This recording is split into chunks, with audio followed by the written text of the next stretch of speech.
Allez flic, c'est bon, on y est. Allez. Allez, ça tourne. Alors, bonjour Gaël. Bonjour Sébastien. Bonjour. Merci de nous accueillir chez vous ce soir.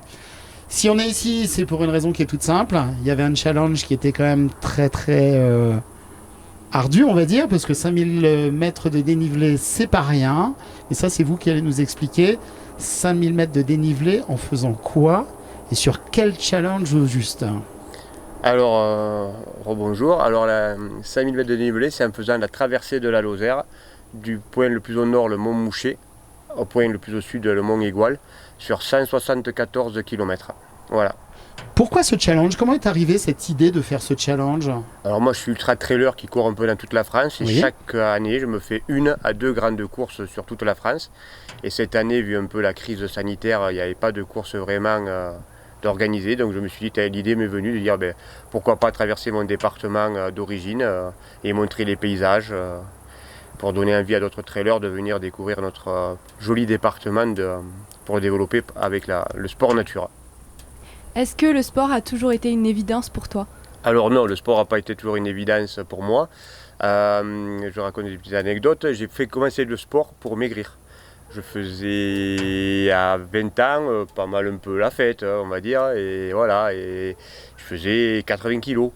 Et du coup, un jour, je me suis vu sur une photo, je me suis dit, ah non, il faut que je fasse quelque chose. Je me suis mis au sport, et de passion en passion, ça fait 27 ans que je cours, et c'est monté crescendo. Donc tu as une association, un club dans lequel on peut le rejoindre, qu'on soit amateur ou complètement non sportif en fait. Alors oui, tout à fait, on vient de créer à Rieutort de Randon les trailers de randon, où on va regrouper tous ceux qui aiment le sport nature avec le trail, le VTT, le ski de fond s'il y a de la neige sur le plateau du Roi, tout ce qui peut toucher au sport nature. Quand même Gaël, Oui. vous avez sûrement des choses à dire. Vous l'avez vécu comment un peu ce challenge de votre point de vue? Dur, mentalement dur parce qu'il faut arriver à suivre aussi, parce qu'il est très actif. Donc à chaque fois qu'il partait courir, il me sortait des nouvelles idées, des nouveaux challenges. Alors celui-là, je crois que ça a été le top du top. Donc là, vous êtes parti pour un nouveau challenge dans un autre sens Peut-être. l'année prochaine, horizontal, droite-gauche. C'est possible. Mais c'est vrai, comme il me dit, à chaque fois quand il part courir, il a les idées qui fusent. Et donc voilà, on est parti et on a suivi avec lui ce challenge de parcourir la Lozère du nord au sud. En plus, c'est un super projet familial parce que tout le monde a été impliqué dedans. Ouais. Vous avez 3 filles, vous êtes une très jolie famille. Félicitations. Merci, c'est Et gentil. tout le monde s'est impliqué. Enfin, je veux dire, ça saute aux yeux, quoi. C'est Ah oui, mais C'est vrai, à c'est chaque course qu'il a pu faire, 90 maintenant. 90 courses. Ouais, 90. à Plus chaque de course, 90. les filles ont toujours été là et ont toujours voulu participer à chacune des courses sans rechigner, même s'il fallait se lever le matin très tôt ou rentrer très tard le soir. Dormir dans la voiture. Dormir dans la Des voiture. fois, je les ai retrouvées dans des ravitaux, mais improbables, à 3h du matin. Et bien, elles étaient là. C'est énorme, énorme. Et est-ce que vos filles, elles sont sportives autant que vous Alors, on va dire, elles faisaient beaucoup de gym, mais la course à pied, non. Elles sont encore, c'est pas encore, on va dire, leur dada. Peut-être plus tard. La dernière, si, aime bien ça, mais les deux grandes, pas vraiment. Pour l'instant, après, ça peut venir plus tard. Moi, ça m'est venu à 20 ans. Alors, comme quoi, Peut-être qu'elles vont te prendre la passion du papa alors. peut-être, j'espère. Moi, je souhaiterais, ouais. Comment est arrivé ce projet, enfin tout du moins ce tracé, cette idée de tracé, de partir du Mont Mouchet, d'arriver au Mont Égual comme ça, et puis ensuite le tracé, enfin entre le tracé qui... Alors, l'idée est arrivée, moi je gère bien les courses qui font en gros 170 km. Donc, je cherchais une distance qui pouvait m'être équivalent en gros à 170 km. Et donc, en traversant les 4 territoires principaux de la Lozère, en mettant le plus possible en valeur la Margeride, qui est un territoire somptueux, magnifique, mais malheureusement en retard des autres territoires qui sont l'Aubrac, les Gorges du Tarn, les Cévennes. Donc j'ai dit, il faut partir obligatoirement de la Margeride. En plus, je réside à Rieutort de Randon. Mais il fallait aussi aller mettre un peu les baskets sur l'Aubrac. Donc c'est ce que j'ai fait. Donc j'ai fait un petit zigzag. Puis après, voilà. Après j'ai dit, voilà. Et puis après, en partant, je voulais absolument passer par ma commune de résidence, Rieutort, et ma commune de naissance, Mende. Et donc du coup, j'ai tracé l'itinéraire en fonction de un peu tout cela. Vous avez eu votre mot à dire par rapport à cet itinéraire un petit peu Ah non, J'ai suivi, il a fait son propre tracé et après, nous, on n'a fait que suivre.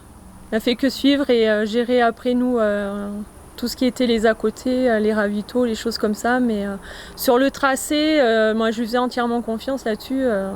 C'est lui qui sait gérer. Du coup, vous êtes parti à quelle heure? C'était vendredi le départ? Voilà, vendredi à 16h. Vendredi Alors à avec 16 un heures. itinéraire que je m'étais fait moi perso avec un roadbook du point de départ jusqu'au point d'arrivée. Et après j'étais allé monter à reconnaissance à plusieurs endroits avec les gens du cru et qui m'ont expliqué à ce village-là il faut prendre ce chemin-là plutôt que celui-là. Et l'itinéraire s'est fait comme ça. Alors c'est sûr que sur les courses c'est plus facile parce que tout est balisé donc on suit, donc c'est facile. Là il y a eu quelques hésitations mais je me suis jamais perdu sauf une seule fois sur le Cosseméjean où il a fallu que je réadapte mon itinéraire un peu sur le Cosseméjean. Je suis pas ressorti pile poil où je voulais sortir mais bon c'est pas grave, je me suis réadapté, voilà. Mais sur tout le début de la course jusqu'à Cosseméjean je me suis jamais perdu. Toute la Margeride, c'est là aussi où j'ai gagné beaucoup de temps, j'avais prévu 1h30. C'était la question que j'allais poser. Comment on prend 4 heures sur un début de course? C'est énorme. Ouais. Alors j'avais budgété 45 heures sur toute la durée du Ultra Trail et je finis en 41h20. Et en fait, j'avais prévu dans mon temps de course des endroits où j'allais me perdre, j'allais me tromper et tout ça. Et là, j'ai gagné beaucoup de temps par rapport à... Je me suis jamais perdu, donc j'ai gagné beaucoup de temps. Et puis par rapport à des portions où j'ai eu des accompagnateurs, comme sur la portion par exemple JB Trochesec qui tient le magasin Givaudan Vélo à Aumont, qui m'a accompagné en pleine nuit, donc je pus me reposer sur lui. On voyait qu'il connaissait son territoire par cœur, il m'annonçait même les cailloux et les racines sur les chemins, donc j'ai gagné beaucoup de temps et on a fait ensemble de Bigos jusqu'à Aumont, Javol, tous ces secteurs-là, donc j'ai gagné énormément de temps avec mes accompagnateurs qui... Combien d'accompagnateurs en tout?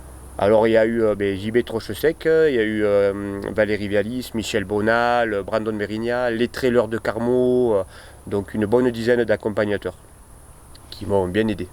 Plus la famille bien sûr qui suivait. Ça se passait comment sur la première nuit, sur le premier passage, tout le début du trail? Alors sur les premiers passages, on a quand même pu le voir à Pauillac en Margeride et à Lageau. Vite fait, on va dire, juste le temps de prendre une ou deux photos, de le voir, le filmer un peu. Et puis après, il a fait une pause un peu à Saint-Alban. Où j'ai mangé. Il s'est ravitaillé un peu. Et après, nous, du coup, on a tracé, on est allé jusqu'aux Estrées, où on l'a vu pareil, on a fait vite fait une ou deux photos. Et puis voilà, et après, nous, on est rentrés se coucher. Seulement, on dort très peu. Mais lui, il court très vite.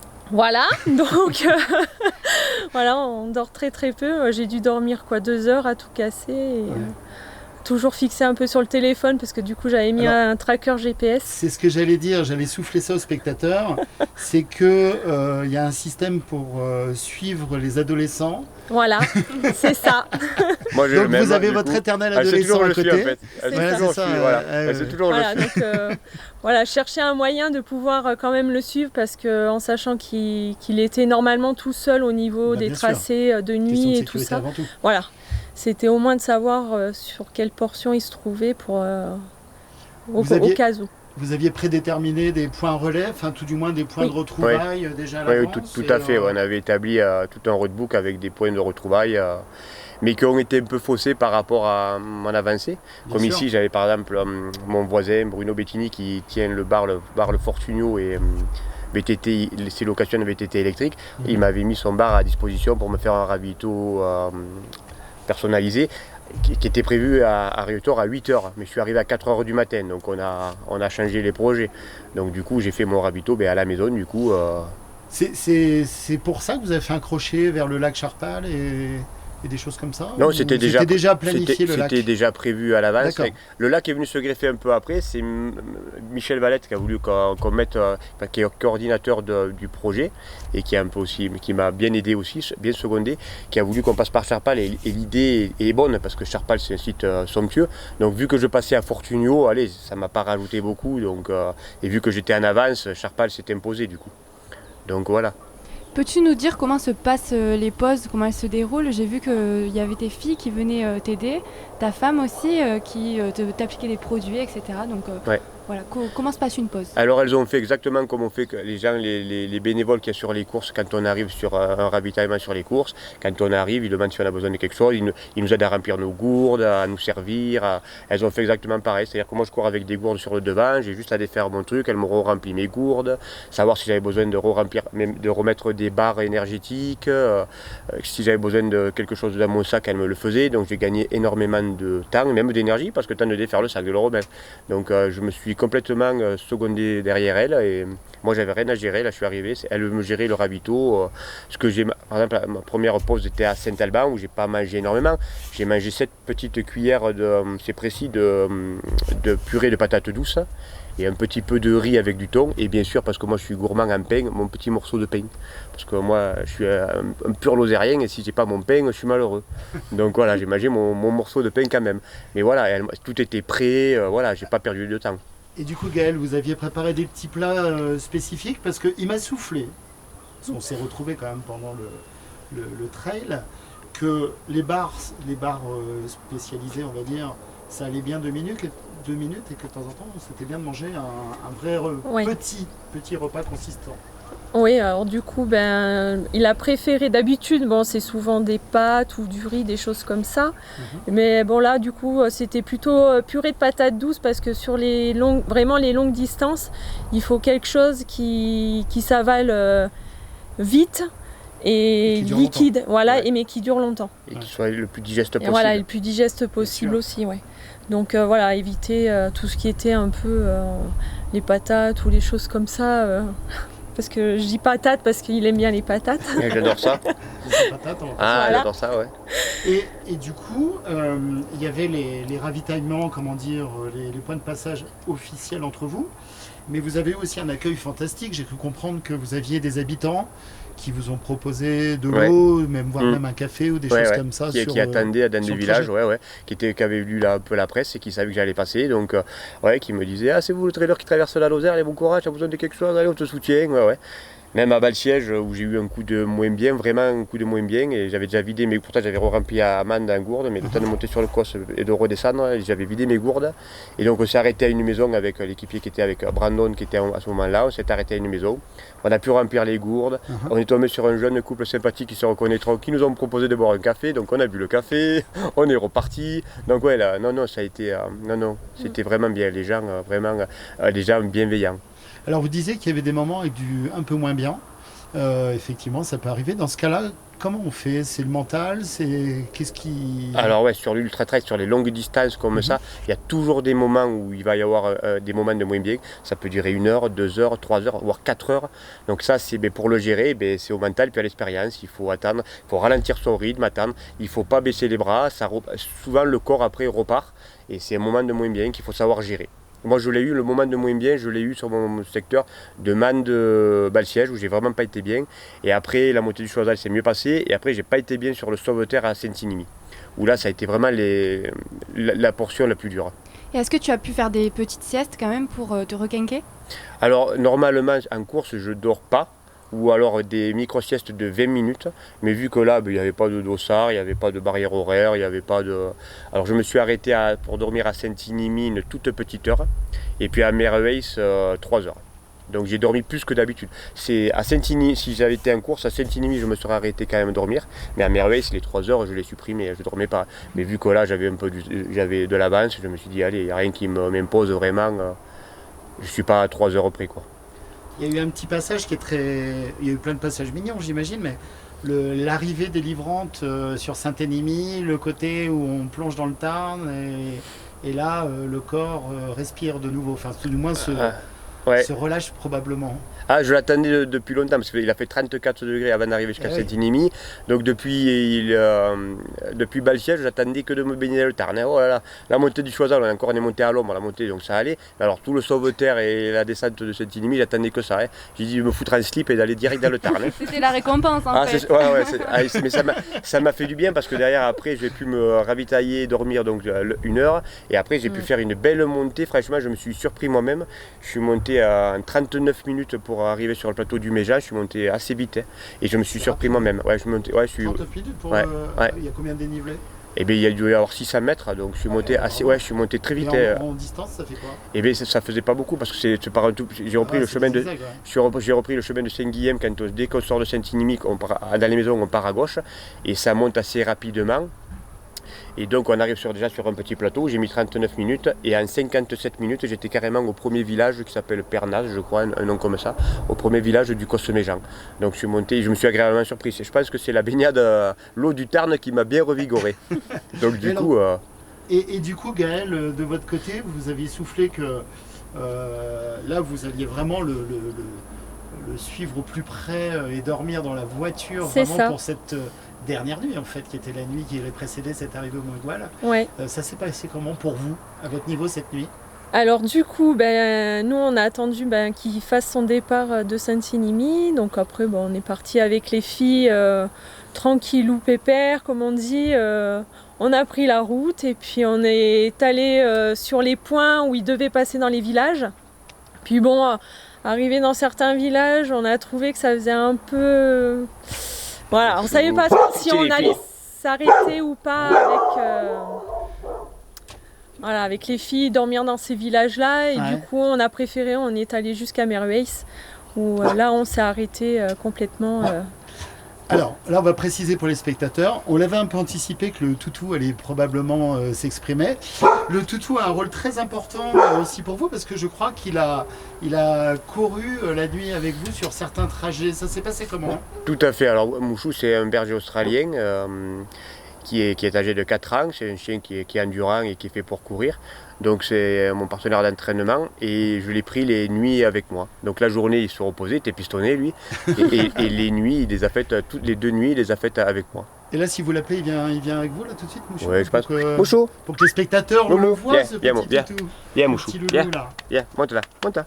Voilà. Voilà. Tourne là-bas. Voilà, C'est Mouchou. famille quand Eh, même. Moumou. Oui, c'est bien. Il a bien couru, Mouchou. Hein, c'est bien. Bon, et pour vous alors du coup Gaël, ces moments un peu intenses comme ça, il y a une part, même si c'est calculé à l'avance, il y a une grosse part d'imprévu quand même. Ah oui, parce s'attend qu'on ne à- sait pas du tout à quel endroit on va le retrouver. Voilà, on sait là où on se retrouve, mais on ne sait pas à quel moment, on ne sait pas vraiment vers quelle heure. Donc voilà, il y a souvent de l'attente, donc des fois c'est 1 heure, 2 heures, on sait jamais. Et le tracker GPS, il peut vous donner une idée quand même Oui. du temps d'arrivée, tout ça? Ah ouais, parce que du temps, pas forcément, parce que des fois il y a un petit décalage au niveau entre le GPS et de son GPS de téléphone avec moi la réception, donc ça se joue des fois à 10 minutes. Mais en règle générale, on a pu assez bien gérer le temps ça à donne laquelle un cône il allait de arriver. précision Ouais. assez, quand même, c'est rassurant aussi. quelque C'est part. rassurant. Ah ouais, parce que rien que là sur le Cosméjean, du coup, au moins on savait à peu près où il était et combien de temps il allait faire la fête sur le Cosméjean, c'est C'est une chose ça. qui existe, hein. C'est ça. Il aurait pu passer à Drigas s'il y avait eu encore du monde. Je suis Il passé à aurait eu un Drigas, je ravito. suis passé à côté de Drigas, il n'y avait plus personne. Si, la gendarmerie. J'ai croisé quand j'ai traversé la route. Alors il s'est passé quoi justement, la gendarmerie en pleine nuit là, ils ont été super sympas je crois. Oui, Merci pour eux. je tiens à les remercier de la bienveillance de la gendarmerie nationale de Merweis, parce que je traversais la route entre Drigas et la Vénarmand, le croisement de la Vénarmand. Est arrivée une voiture que j'avais vu arriver, mais bon, comme je ne savais pas sur qui je tombais, donc j'ai été à ma frontale et j'ai commencé à manquer dans le champ pour me mettre un peu en sécurité. Et du coup, ils ont allumé le gyrophare, donc quand j'ai compris que c'était la gendarmerie, je me suis rapproché d'eux. En fait, c'était un ravitaillement de luxe. Voilà. Quelque part. Voilà, c'était un ravitaillement de luxe et je leur ai expliqué l'idée. Ils semblaient à peu près être un peu au courant, oui, mais je remercie de leur bienveillance parce qu'ils m'ont demandé si ça allait, si j'avais besoin de rien et ils m'ont souhaité bonne chance pour les kilomètres qui restaient à parcourir. Bon, le remerciement est fait. À quoi on pense comme ça quand on part? Vous avez couru pendant quelle durée? C'était long. 41h20. 41 heures de course, quand même, bravo. Honnêtement, je ne le ferai pas. Mais je pense qu'on a les idées qui vagabondent régulièrement pendant toute cette durée. Des fois, on ne réfléchit pas trop, j'imagine. Vous avez dit à un moment que vous aviez posé le cerveau, parce que vous avez un de vos amis qui vous avait guidé en courant. Je pense qu'il y a d'autres moments où on doit réfléchir. Ah oui, on réfléchit réfléchit pas, on réfléchit pas mal. Mais surtout, des fois, ce qui vient des fois à l'idée, c'est qu'est-ce que je fous là? Il y a des fois quand c'est un peu dans le dur, on dit mais qu'est-ce que je fais là? Mais bon, ça le fait depuis X années que je fais des courses et c'est toujours pareil. Les moments qu'est-ce que je fais là? Donc la question qui suit, c'est obligé. Qu'est-ce que vous faisiez là? Eh bien, c'est la passion qui l'emporte. Hein. J'aime bien courir la nuit, le matin quand on est là encore. On est dans des cours qui nous permettent de faire ça, c'est exceptionnel. Tout le monde ne peut pas le faire, donc c'est bien. Et après, on pense un peu à tout, à sa famille, ses amis, qu'est-ce qu'on va faire. On pense un peu à tout en fait. Et on a le temps de penser parce que des fois les heures sont longues. Hein. Eh oui, c'est donc, clair. Et puis ne pas se laisser, c'est le cerveau qui commande en fait. Donc parce que le petit coup de moins dont on parlait tout à l'heure. Parce qu'au bout d'un moment, les jambes, le corps, il dit un peu, il a plus envie d'y aller. Il dit bon, j'en ai un peu marre. Il faut qu'il soit super entraîné et habitué déjà. Ton trip, là, c'est le tien, c'est pas le mien. Et après, c'est le mental qui prend le dessus. Hein. Il faut pas lâcher. Tu as eu envie d'abandonner? Non, jamais. Jamais. Non, même après, je me connais par cœur, donc même dans les moments difficiles, je sais que ce qui m'aurait fait abandonner, c'est une chute ou une blessure, voilà. Mais bon, même sur des courses blessées, en général, je finis quand même. Hein. J'ai fini des courses avec un genou complètement bloqué, donc sur des distances un peu longues, donc on serre les dents et on avance. Hein. D'accord, alors donc du coup la nuit s'est passée sur le Cosméjean, on arrive en vue du Mont Aigoual tout doucement, le soleil se lève j'imagine. Ça se passe comment pour vous deux, aussi bien du point de vue de Gaël que du point de vue de Sébastien? Alors moi ça se passe, je repars de Merveille tôt le matin et après c'est la montée de l'Aigoual, je suis monté par un itinéraire où il y avait beaucoup de forêts, donc j'ai vu le lever de soleil dans la forêt parce qu'il y a... C'était magique, non? C'était magnifique, oui. Mais bon, après j'ai fait quelques photos, on a des points de vue, mais c'est vrai qu'il y a beaucoup de forêts, il faut aimer le bois, parce que c'était bois sur bois. Vous êtes à l'ombre, du coup. Ouais. Et Gaël, pour vous, alors du coup, vous êtes réveillé, vous êtes dit c'est bon, il est... Alors moi, il est parti, il est parti. Bon, j'avais les deux filles qui dormaient dans la voiture, donc j'ai dit on va attendre encore un peu. On va pas les réveiller trop tôt non plus, donc on est parti, ça devait être aux alentours de 8h30. Quelque chose comme ça, et puis on a pris la route, on est monté directement à l'observatoire, puis après on a été rejoint par la famille, les amis, et pour l'attendre, l'attendre au pied levé. Finalement arrivé au Mont Aigoual avec encore de l'avance, parce qu'il n'y a peut-être pas 4 heures d'avance, mais il y avait encore de l'avance. Ouais, j'ai fini avec 4 heures d'avance. Quand même jusqu'au bout. Ouais, j'ai fini avec mon avance, je voulais faire en 45, j'ai fini en 41h20, donc je finis encore avec un petit peu d'avance.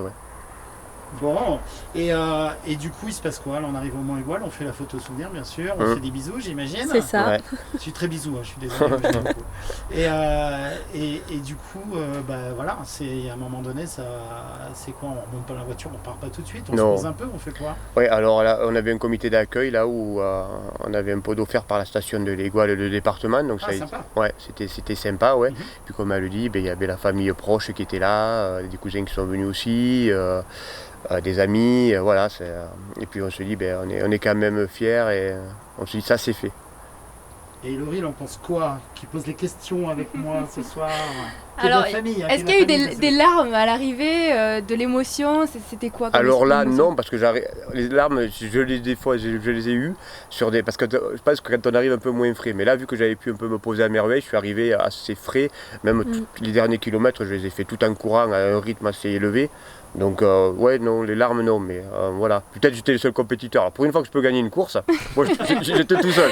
Parce que je peux jamais gagner moi. Alors, en mangeant des patates? Ouais. Alors j'étais tout seul, j'étais sûr de gagner. C'est comme ça, pour que je gagne, il faut que je fasse ça. Je sois tout seul. Bon, et Gaël en pense quoi alors du coup? Moi je suis fière de ce qu'il a fait parce que c'est vrai que moi personnellement je sais que c'est quelque chose que je ne ferai absolument pas. Parce que déjà, d'une, je cours vraiment très peu et puis vraiment, voilà. Mais fier de ce qu'il a accompli, du projet qu'il a fait et qu'il a pu aller au bout de tout ça, quoi. Donc, ouais. Donc là, vous avez déjà ouvert le parapluie en prévision du prochain projet ou... Pas encore, parce que c'est vrai que chaque année, donc quand il fait vraiment des grosses courses, donc il nous dit c'est bon, c'est terminé, j'arrête là, et puis allez, 2-3 mois après, même pas, on va dire peut-être quelques semaines, ça revient et hop, allez, c'est reparti et on repart sur autre chose. Je sais qu'il avait aussi le projet, peut-être l'année prochaine, de la Diagonale des Fous, d'aller la refaire. d'aller la refaire. Bon, ça, on va mettre un point d'interrogation, mais ça, après, c'est voilà, c'est une course qu'il aime bien. Qui me tient à cœur, qui est magnifique. Donc ça serait bien d'y retourner. Voilà. Bon, s'il y avait une image que vous deviez garder de cette nouvelle expérience, même si vous avez déjà couru depuis 27 ans, je crois. Ça fait 27 ans que je pratique. Presque une trentaine d'années, c'est énorme. Des milliers de kilomètres parcourus.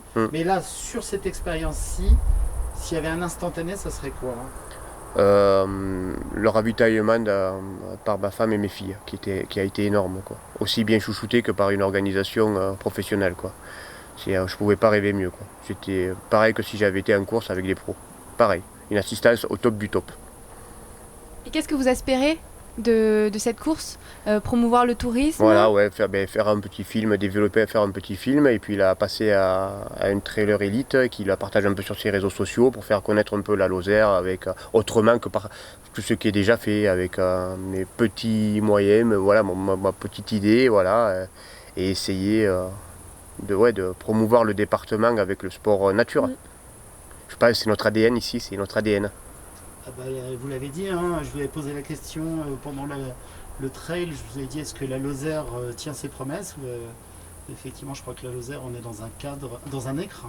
Je pense qu'on est dans un écrin ici. Exceptionnel, Tout à fait. Par exemple, j'ai fait 174 km, j'ai jamais traversé de grosses routes, jamais traversé d'usine, rien, quoi. J'ai fait que de la nature, remis dans les villages et puis la traversée de Mende, sinon j'étais vraiment tout le temps en pleine nature, quoi. Donc, des animaux peut-être alors les animaux, la journée j'ai vu quelques animaux, oui, des lapins, des lièvres, renards, et la nuit j'ai vu pas mal des yeux. Alors je voyais pas qu'est-ce que c'était comme animaux à plusieurs hauteurs. C'est des kangourous. Voilà, je sais pas, il devait y avoir des chats, des renards, des vaches, à des moments, peut-être des chevreuils, des cerfs, je sais pas, des bruits aussi, pas mal de bruits. Mais après la nuit, les animaux sont assez. On voit les yeux, c'est tout. C'est tout. Et tu as parlé aussi des étoiles, apparemment c'était magnifique. Ah oui, alors la première nuit, j'ai même, quand je suis passé entre Javol et Saint-Gall, j'ai même éteint la frontale et je me suis arrêté et je regardais, c'était le noir absolu. Et c'était une nuit avec des étoiles filantes. C'était superbe. Il y avait Mouchou qui me regardait, il me disait pourquoi on s'arrête là en pleine nuit et pourquoi t'éteins la lampe, on voit plus rien. Mais papa, qu'est-ce que tu fais? Qu'est-ce qu'on fait là? Mais je me suis aperçu qu'il voyait vachement mieux que même sans la frontale, il voyait, ça veut voir mieux qu'un humain.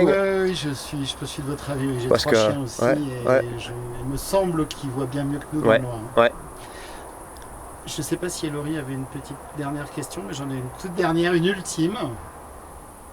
Non, je te laisse la parole. Alors, étoile filante, vœu, quel est le vœu? Pour nous, pas celui que vous avez fait vous, je ne veux pas savoir.